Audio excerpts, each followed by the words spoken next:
नमस्कार श्रोताओं, सबसे पहले मेरे चैनल ग्रो योरसेल्फ में आपका स्वागत है। आज हम सीखेंगे कि हम पैसे का उपयोग कैसे करते हैं और पैसा हमें कैसे प्रभावित करता है। देर न करें और सुने कि मॉर्गन हाउसल ने अपनी पुस्तक द साइकोलॉजी ऑफ मनी में क्या कहा है। Summary of the psychology of money. पैसे की मनोविज्ञान। पैसे की मनोविज्ञान the psychology of money Morgan Housel द्वारा लिखित एक प्रसिद्ध पुस्तक है जो पैसे, धन और निवेश के मनोविज्ञान पर आधारित है। ये पुस्तक ये समझने की कोशिश करती है कि हम पैसे के साथ कैसे व्यवहार करते हैं, हमारी मानसिकता पैसे के बारे में किस तरह से बनती है और यह हमारे जीवन में कैसे प्रभाव डालती है। हाउसल ये सिद्ध करता है कि पैसे के साथ सफलता केवल वित्तीय ज्ञान पर निर्भर नहीं है, बल्कि यह हमारे मानसिकता, अनुभव और भावनाओं पर भी निर्भर करता है। इस पुस्तक में लेखक ने वित्तीय निर्णयों की बारीकियों, हमारे मानसिकता के प्रभाव और पैसे के प्रति हमारे दृष्टिकोण के बारे में गहराई से विचार किया है। उन्होंने ये बताया कि कैसे हम सही और गलत वित्तीय निर्णय लेते हैं और क्यों अक्सर हमारी वित्तीय यात्रा उतनी सीधी नहीं होती जितनी हमें उम्मीद होती है। पुस्तक के प्रमुख विचार और सिद्धांत। 1. धन और मानसिकता का संबंध। The connection between money and mindset. पैसा केवल एक वस्तु नहीं है, यह एक मानसिकता है। मॉर्गन हाउसल का मानना है कि हमारी जीवनशैली, खर्च करने की आदतें और वित्तीय निर्णय सब कुछ हमारी मानसिकता पर निर्भर करते हैं। पैसे के प्रति सकारात्मक या नकारात्मक मानसिकता के कारण ही हमारी वित्तीय स्थिति का निर्धारण होता है। यह मानसिकता समय के साथ विकसित होती है और जीवन के अनुभवों पर आधारित होती है। उदाहरण के तौर पर, जो लोग बचत को प्राथमिकता देते हैं वे कम खर्च करने के आदी होते हैं और लंबे समय में समृद्धि प्राप्त करते हैं। वहीं जो लोग तात्कालिक संतुष्टि के लिए खर्च करने की प्रवृत्ति रखते हैं उन्हें दीर्घकालिक वित्तीय समस्याओं का सामना करना पड़ सकता है। मनोविज्ञान में शामिल कुछ महत्वपूर्ण बातें। धन का मूल्य। पैसे का वास्तविक उद्देश्य सुख और स्वतंत्रता है, न कि केवल इसे इकट्ठा करना। एक व्यक्ति का सोचने का तरीका ये तय करता है कि वो पैसे का उपयोग कैसे करेगा। वित्तीय सुरक्षा। वित्तीय सुरक्षा केवल जमा करने से नहीं, बल्कि सही मानसिकता से प्राप्त होती है। बचत, निवेश और वित्तीय अनुशासन व्यक्ति के मानसिक दृष्टिकोण पर निर्भर करते हैं। 2. लंबी अवधि की सोच और धैर्य। Long term thinking and patience. धैर्य और दीर्घकालिक दृष्टिकोण पैसे बनाने में महत्वपूर्ण भूमिका निभाते हैं। हाउसल का कहना है कि अमीर लोग हमेशा लंबी अवधि के लिए सोचते हैं, वे तात्कालिक सफलता के बजाय स्थिर और सुरक्षित भविष्य को प्राथमिकता देते हैं। निवेश में सफल होने के लिए धैर्य और समय की आवश्यकता होती है। पैसे का समय, टाइम इन द मार्केट जितना लंबा होगा उतना अधिक लाभ मिलेगा। यही कारण है कि वॉरेन बफे जैसे निवेशक निवेश में लंबे समय तक बने रहते हैं और बाजार के उतार चढ़ाव से परे रहते हैं। लंबी अवधि की सोच पर विचार। समय का महत्व। लंबी अवधि में निवेश करने से हमें ये लाभ होता है कि हमें बाजार की अस्थिरता से उतना फर्क नहीं पड़ता। जिस तरह से बर्फ की ढेरों परिपक्व होती है, वैसे ही निवेश भी समय के साथ परिपक्व होते हैं। धैर्य का मूल्य। वित्तीय सफलता प्राप्त करने के लिए धैर्य जरूरी है। जितना अधिक धैर्य होगा उतना अधिक लाभ होगा। 3. सामाजिक दबाव और खर्च। Social pressure and spending. हमेशा दूसरों के साथ तुलना करना, खासकर सामाजिक दबाव के कारण, हमारे खर्च करने की आदतों को प्रभावित करता है। हाउसल के अनुसार, सामाजिक तुलना करने से लोग अधिक खर्च करने लगते हैं, भले ही उनकी वित्तीय स्थिति सही न हो। ये स्थिति उन्हें व्यक्तिगत संतोष की कमी और वित्तीय संकट में डाल सकती है। आधुनिक समाज में ये प्रवृत्ति और बढ़ गई है क्योंकि सोशल मीडिया पर लोग अपनी संपत्ति और लाइफस्टाइल का प्रदर्शन करते हैं। सामाजिक दबाव और खर्च पर विचार। दूसरों से तुलना करना। दूसरों के खर्चों को देखकर हम अपनी जीवन शैली बदल सकते हैं, लेकिन यह अक्सर हमें वित्तीय समस्याओं का सामना कराता है। आध्यात्मिक संतुष्टि। असल में खुशी बाहरी चीजों से नहीं आती, बल्कि आंतरिक संतोष और मानसिक शांति से मिलती है। पैसे से संतुष्ट होना नहीं, बल्कि पैसे का सही तरीके से उपयोग करना जरूरी है। 4. जोखिम और अनिश्चितता। Risk and uncertainty. पैसा कमाना एक जोखिम है, लेकिन ये जोखिम उठाने का तरीका हमारी मानसिकता पर निर्भर करता है। हाउसल का कहना है कि जीवन में सफलता पाने के लिए हमें कभी न कभी जोखिम लेना ही पड़ता है, लेकिन ये जोखिम विचारशील और समझदारी से लिया जाना चाहिए। जोखिम और अनिश्चितता के बीच अंतर समझना जरूरी है, क्योंकि कई बार हम अनिश्चितताओं से बचने के लिए अधिक जोखिम उठाते हैं। सही वित्तीय निर्णय लेने के लिए हमें अपनी क्षमताओं और जोखिम को समझना चाहिए।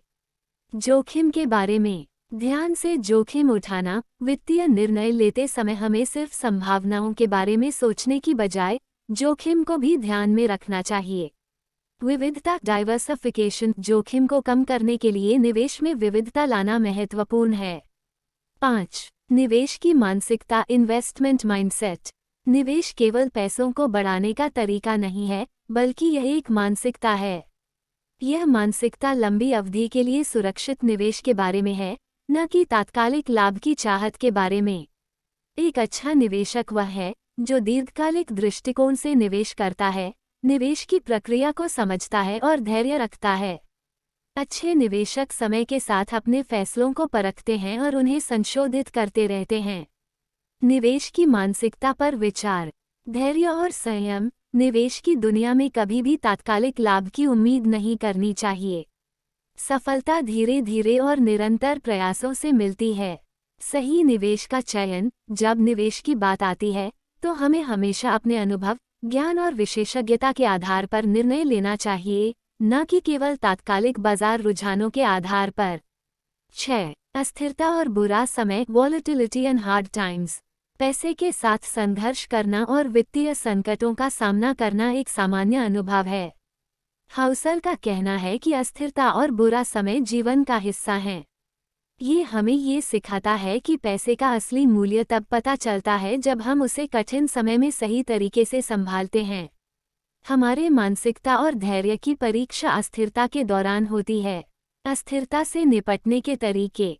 जोखिम के समय संयम बनाए रखना। अस्थिरता के दौरान हमें अपने फैसलों पर विश्वास रखना चाहिए और जल्दबाजी में निर्णय नहीं लेना चाहिए। कठिन समय में अवसर देखना। कठिन समय में अवसर छिपे होते हैं। ये समय हमें अपनी गलतियों से सीखने और आगे बढ़ने का मौका देता है। 7. धन का उद्देश्य। Purpose of money. मोगन हाउसल ने ये भी बताया है कि पैसे का वास्तविक उद्देश्य केवल अमीर बनना नहीं है, बल्कि यह हमें स्वतंत्रता और खुशी प्रदान करने के लिए है। पैसे का सही उपयोग हमें जीवन में अधिक संतुष्टि और शांति प्राप्त करने में मदद करता है। हमें ये समझना चाहिए कि पैसे को सिर्फ धन इकट्ठा करने के लिए नहीं, बल्कि अपने और अपने परिवार के लिए बेहतर जीवन जीने के उद्देश्य से उपयोग करना चाहिए। धन का उद्देश्य। स्वतंत्रता और खुशी। पैसा केवल स्वतंत्रता और खुशी का साधन होना चाहिए, न कि अंत। धन का सही उद्देश्य। पैसे का सही उपयोग करने से जीवन में संतोष और खुशहाली मिलती है। 8. साधारण लोग और अमीर लोग। Ordinary people vs wealthy people. Housel ने ये भी स्पष्ट किया है कि अमीर लोग और सामान्य लोग पैसे के बारे में अलग अलग तरीके से सोचते हैं। अमीर लोग दीर्घकालिक दृष्टिकोण अपनाते हैं, वे खर्च करने में मितव्ययी होते हैं और अपने पैसे को सही तरीके से निवेश करते हैं। वहीं सामान्य लोग तात्कालिक सुख और दिखावे के लिए खर्च करते हैं, जो उन्हें दीर्घकालिक वित्तीय समस्याओं का सामना करा सकता है। अमीर लोग और सामान्य लोग। अमीर लोग वे लंबी अवधि के लिए सोचते हैं, जोखिम को समझते हैं और निवेश में धैर्य रखते हैं। साधारण लोग वे तात्कालिक संतुष्टि के लिए खर्च करते हैं और कभी-कभी अपनी वित्तीय स्थिति के बारे में सही फैसले नहीं ले पाते। 9. सही निर्णय और आत्मविश्वास। Good decisions and confidence. पैसे से जुड़े निर्णयों में आत्मविश्वास का होना आवश्यक है। कभी-कभी हमें अपने फैसलों पर विश्वास रखना चाहिए, भले ही परिणाम हमारे अनुसार न आए।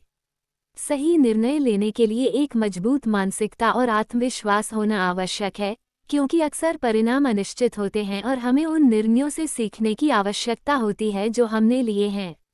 निर्णय और आत्मविश्वास। आत्मविश्वास का महत्व। सही निर्णय लेने के लिए आत्मविश्वास जरूरी है। गलतियों से सीखना। यदि निर्णय सही नहीं होते तो उनसे सीखकर हम अगले प्रयास में बेहतर परिणाम पा सकते हैं। 10. धन के साथ संतुलन, बैलेंस विद मनी।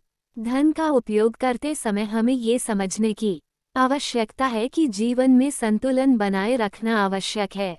पैसे के पीछे भागने से जीवन की अन्य महत्वपूर्ण चीजों जैसे परिवार, दोस्ती और व्यक्तिगत समय का ध्यान नहीं रहता। यह मानसिक शांति को भी प्रभावित कर सकता है। इसलिए हमें पैसों और जीवन के अन्य पहलुओं के बीच संतुलन बनाए रखना चाहिए। संतुलन बनाए रखना जीवन का उद्देश्य पैसों से अधिक महत्वपूर्ण है। जीवन का उद्देश्य और मानसिक शांति।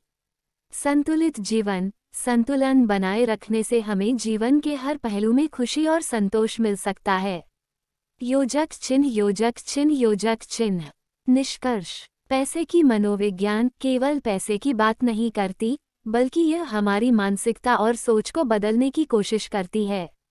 लेखक ने ये सिद्ध किया है कि धन की सफलता केवल वित्तीय ज्ञान से नहीं आती, बल्कि यह हमारी मानसिकता, निर्णय लेने की प्रक्रिया और समय के साथ धैर्य रखने से आती है। ये पुस्तक हमें ये सिखाती है कि पैसे का असली उद्देश्य खुशी, स्वतंत्रता और संतोष प्राप्त करना है, न कि केवल इसे इकट्ठा करना। हमें अपनी मानसिकता को सुधारने और अपने निर्णयों को समझदारी से लेने की आवश्यकता है ताकि हम वित्तीय संकट से बच सकें और स्थिरता प्राप्त कर सकें।